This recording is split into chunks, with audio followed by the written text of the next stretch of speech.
Glencore la Suisse, ENRC des Kazakhs, Smoke des Chinois, CNMC des Chinois, Ivanhoe des Canado-Américains, Metorex des Sud-Africains. Ainsi, la RDC n'appartient plus aux Congolais que virtuellement.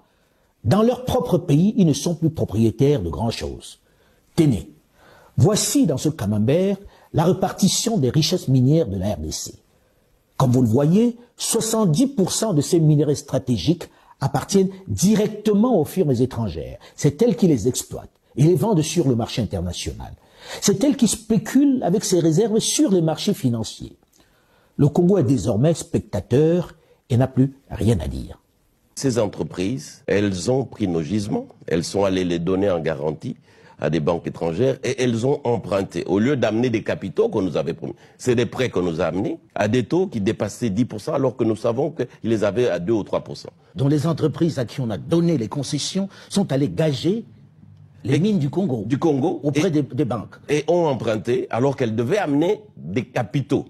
Elles ont amené plutôt des prêts. Je ne veux pas revenir sur ces pillages des grands groupes internationaux dont j'ai parlé dans une précédente chronique que j'ai intitulée « Comment récupérer nos richesses minières » et qui est encore sur ma chaîne YouTube. Et les 30% restants, à qui appartiennent-ils? Ceux qui théoriquement ont échappé à l'appétit vorace de ces firmes, ce que l'on appelle l'industrie artisanale, qui en bénéficie? Selon le code minier congolais, seuls les Congolais peuvent en bénéficier. Il leur est exclusivement réservé. Là encore, erreur. Là encore, ils sont exclus, tellement exclus, totalement exclus. Mais comment est-ce possible?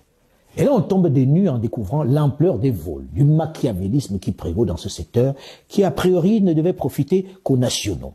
Sur les 30% restants, ceux de l'artisanat minier, 80% sont tenus par les Chinois, qui ont remplacé les Libanais depuis la chute du président Joseph Kabila, qui ne tiennent plus que 15% les Libanais, contre 5% pour les Indiens. Rien pour les Congolais. Des chiffres que, naturellement,